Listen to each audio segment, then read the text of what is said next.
Ay, nako, Jim. pangarap ka. Hoy! Pangarap nga Pangarap niya. niya, pangarap naman.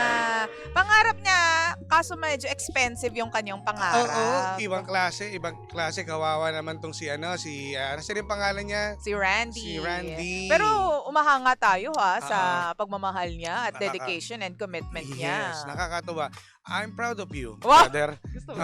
Proud of you. Proud of Ito you. mo na, mga pangga, live na tayo sa Energy FM 1067. Yes. Pasensya na, medyo buong-buo yung boses ko ngayon dahil buong-buo rin yung nasa loob ng ilong ko. Totoo.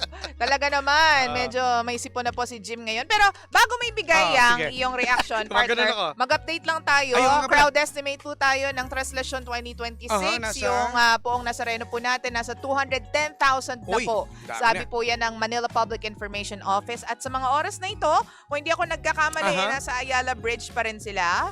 Wait lang ha, Sige. mag-update lang muna tayo, partner, para naman medyo may silbi tayo sa mga pangga natin. Kailangan niya kasi Friday ngayon para sa Oo. mga deboto natin. Oo, nasa Taft Avenue na sa lungsod Ay, ng lapit na. Maynila. Ayan, Lapit Taft na, Avenue na po ang area ng ating Poong Nazareno.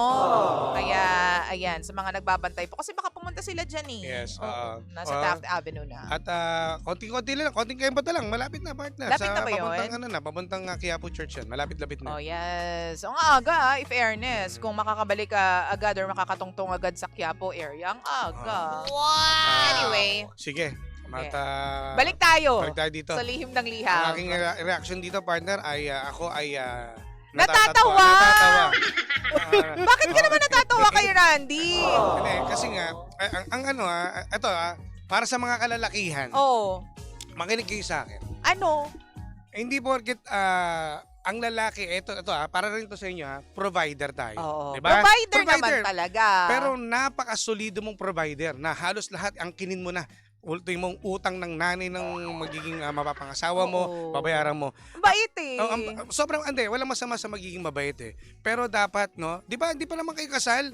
So, Fiancé pala. ayun, fiancé pa lang, nagpaplano ka, ngayon nararamdaman mo yung hirap, no? At napakaganda ng trabaho niya. Oo. Isa siyang engineer, sa no? abroad. At malaki ang sahod. Kaso, di ba, parang ma-realize mo na yung pera na inipon mo na para sa future ninyong mag-asawa, doon nakalaan, nauubos dahil doon sa babae mo, doon sa babae na walang pakialam basta swipe ng swipe, di ba? Kasi nga nasa-stress Oo. daw sa life. Hindi, ang sarap niya maging tropa kung diba? stress siya sa life niya, di puro yung mga kaibigan niya, di shopping, gano'n, puro Shopping, kain sa labas. di ba dapat sa hirap ng buhay, no, Lindsay, Mare, sa hirap ng buhay, ang tatasan ng bilihin, dapat True.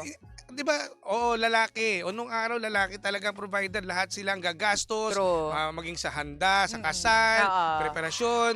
Pero, di ba, imagine, sa hirap ng buhay, dapat ang babae, naiisip nyo rin na mag-ipon din kayo, magtutulungan kayo. Totoo Di ba, naman. magtutulungan kayo, hindi lang yung iiwanan mo sa kanya lahat ng gusto mong bilhin at siya magbabayad. 'Di ba? Alam mo isang pribilehiyo kung yung asawa mong lalaki patitigilan ka magtrabaho para siya ang mag-provider, siya yung mag-angat sa pamilya financially. Pero it won't hurt din naman sa part nating women if tayo po ay kahit papaano magsa-sideline, mag-ipon. Tama. Kasi alam mo, ang katotohanan ng buhay, mas magaling talaga mag-handle ng pera ang mga kayo, babae. aminado naman ako dyan. Kasi kami yung Aminado ako naglalagay niyan kung saan nagka-categorize kung saan ba yes. mapupunta tong pera na to. Ito, pang-ipon ba namin to? Sa bills. Pero ganun. ngayon kasi ang hirap dahil itong ate mong girl Oo, ni iba Randy, yung mapapangasawa ni Randy, simulat sa umpisa, may obligasyon na bayaran yung utang ng mga magulang niya. Oo. Tapos dahil mahal na mahal siya ni Randy, siya na Nagbibigay tuloy, siya yung na- nagbabayad. nagbibigay. Tapos imbes na makabawas sa gastusin Oo. itong ate mong girl,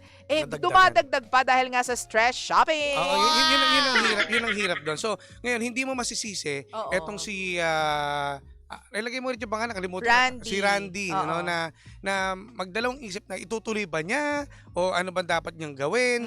Kasi normal sa lalaki yan, mapapaisip ka. Kasi paano pag kasal na kayo, baka buong bahay na at mga utang ng nanay mo, ng babae, bayaran niya. In fairness, ang dami niyang obligasyon Ang na daming si obligasyon. Randy. At hindi iniisip ng babae, yung girlfriend niya, na yung fiancé niya teka lang, meron din binabayaran at baka may tinutulungan din True. yung lalaki sa Oo. pamilya niya. Dapat respetuhin mo rin. Dapat, alam mo, sobrang thankful mo na, ante. Oo, na- sampalin nito. Ay, teka, sorry. ba? Sorry. Ano mo yun? Dapat medyo, alam mo yun, thankful ka na and grateful ka na kasi Oo. hindi lahat ng lalaki gagawin yan, Totoo. ha? Na Totoo. sasaluhin at babayaran yung Napakabait. utang mo at ng pamilya mo, Oo, ng napakabait. nanay. Kasi naiintindihan ni Randy yung sitwasyon na ayaw niyang mahirapan or ma-stress yung kanyang mapapangasawa, yung babaeng mahal na mahal Oo, niya. Kaya siya tumutulong. Tama. Pero sana, ikaw naman ate, gumawa ka ng paraan para malesen naman. Oo, tumulong ka rin. Yung may trabaho siya, may gastos. trabaho siya, di ba? Yun nga. Ano ba ginagawa niyan? Ang ganda ng trabaho niya. Bangko daw. O bangko, tapos anak ng... Ang dami kasing mga promotion sa Oo, bangko, yung mga oo. credit Ay, card. okay lang naman yun. Tumataas ng credit limit Hello po natin. sa mga ano natin, mga kasamahan natin Oo, dyan sa bangko. Good tsaka- morning. Tsaka yung may mga credit card po na gamitin niyo po sa tama. Sa Kasi tama. napaka-importante po niyan. Totoo. Pag sa mga online loans, totoo naman po, karamihan dyan tumatakbo. Wala naman makukulong. Wala. Pero, Hoy! Hindi tayo sure dyan! pero inuulit ko, 'di ba? Kapag ginawa mo 'yan, dapat obligasyon mong bayaran 'yan. Kasi it will speak more of your character. Exactly the point. Diba? You got my point. Thanks, diba? You got 2 Hindi nga. points. Oh, yeah. 2 points talaga. Okay. Pero ito na nga, Jimbo, ang tanong niya sa atin, paano daw ba makakatakas sa ganito? Kasi sobrang stress na siya. To the point na hindi niya na nga daw naiisip pag-usapan yung kasal. Which is dapat gawin na nila dahil malapit na silang ikasal, sabi. Pero dahil sa stress, parang nawawalan na siya ng gana na i-discuss yung marriage and the bills that come with it. Oh, siguro ang para sa akin dito is kausapin niya, mag-usap kayo na kailangan ba muna na i-push na ba natin yung kasal? Oo. O teka lang, meron tayong utang na dapat natin bayaran. Baka mamaya pag kasal na kayo at nagkaroon kayo ng baby, ng anak, mas lalo kayong mahirapan dahil nga't marami pa kayong utang na binabayaran. Alam mo, ang sakit sa ulo niya. Yung Masakit marami sa kang ulo, binabayaran. oo. Diba? Kaya ako tinakbuhan ko na eh. Hindi ka dapat tumakbo. Paano mo tatakbuhan yan? Joke lang. Bayaran nyo. Joke Ako lang. kahit pa paano, di ba? Ang ano ko naman, ang debt ko naman ay, well, credit card, ganyan. Napakalaking tulong yan. Di ba? Eh, hindi kasi for emergency purposes, you Yes. have to, settle talaga. Para in the future, mapahiram ka ulit at magamit mo ulit. Walang problema dyan, pero kailangan mong bayaran. Yun Tama. nga lang, alam mo, ang masasabi ko lang dito kay Randy, Oo, partner, pag-isipan mo lahat Yes. ng desisyon mo sa life. Tama. Kaya pala ganun yung intro niya sa atin, yung intro niya dun sa letter niya. Yung naguguluhan daw siya. Hindi naman natin siya masisisi. Which is normal yun kasi kahit ako sa sitwasyon niya, baka hindi ko na talaga ituloy. Alam mo, partner, grabe talaga hindi mo itutuloy. Hindi kasi Sa ngayon. nakikita, kumbaga sa sitwasyon na gano'n, hindi ko na, kumbaga magdadalong isip ako na, teka lang, eto pa mapapangasawa ko, baka pag naging kami, swipe ng swipe yan. Oo. Okay lang sana sa gamit sa bahay, Oo. para sa anak. Baka swipe ng swipe, bili ng iPhone. Kung anong latest ngayon, baka yun ang bilhin. Parang gym lang ba yan? Baka, tapos dumating yung puro mga parcel, ako rin magbabayad. Diba? Kapal lang mo ka, ha? Sarap. Sinasabi Alam mo, sa'yo. kaya nga sabi ko, talagang hands up, talagang 2 thumbs up ako sa pagmamahal ng lalaki ito dun sa magmahal. babae. Huwag yung sayangin, sayang. Diba? In Kawawa fairness naman yun. sana naman maayos yan. At Randy, huminga ka ng malalim. Hindi lahat ng emergency ng mga tao, kailangan maging emergency mo din. Tama. Wag sa sobrang bait ng tao, sa sobrang bait mo, Randy, wag mo angkinin lahat. Oo. Ay, mas lalo mo binibaby yung jowa mo na mapapangasawa mo na hindi siya magtrabaho at magbigay sa'yo. Hindi siya matututo, Tumulong. partner. Hindi matututo. Hindi matututo Diba, talaga. imbes na mabawasan nga yung utang dahil nagbibigay si Randy buwan-buwan, Nadadagdagan. mas nadadagdagan pa. Ano mas pag nagkatuluyan kayo, madadagdagan baka ikaw na susunod ma hospital.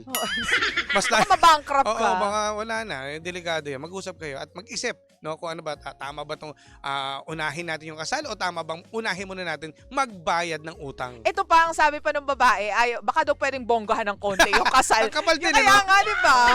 Naloka ako habang binabasa Isa pa ko. yun. Talaga ba? Ang dami nang binabayaran ni Randy sa poder niya at Totoo. poder mo. Dinamay niya na nga yung utang ng nanay mo. Totoo. Tapos ngayon, hihiling ka pa ng medyo bonggang kasal. Ako, naniniwala ako, no, ang kasal ay hindi naman dapat. Nasa sa inyo yan. Depende True. sa status ng buhay ninyo. Totoo. Hindi mo kailangang magpabongga kung alam mo naman yung pagmamahal mo ay 50-50 pa.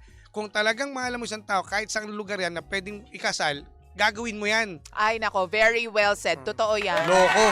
Hoy! Ay, Kahit ilang piraso lang yung witness, Oo. kahit pamilya lang. kahit sa karinderya Both pa sides. kayo kumain, Oo. basta ikakasal ka sa taong mahal mo, Tama. ox na yon. Yes, Walang tama. problema sa amin yun ni Jimbo. Dami ko Alam mo, kilala dyan. diba? Naghiwalay, di ba? ang gara ng mga gara kasal, pa. pero niloko pa rin ng mga lalaki. Ganun talaga. Nagtaksil pa rin ng mga babae. Diba? Wala talaga, hindi Ito ka nga, susukat doon. ito, feeling ko, we are one in saying na, kami dalawa ni Jim, na Yes. wag ka muna magpadalos-dalos sa mga desisyon mo. Correct. Mag-isip ka. Tama, we are the one. We are- Ay, tama, ayun na mag-isip Hindi ka. nga. Balitaan mo kami. Oo, Randy, mag-isip ha? ka. I-pause mo muna yan, yung kasal. yes, Hingang malalim muna kayong dalawa. At siguro kailangan, kasi girl, ito nga partner girl of his dreams daw itong babae na to.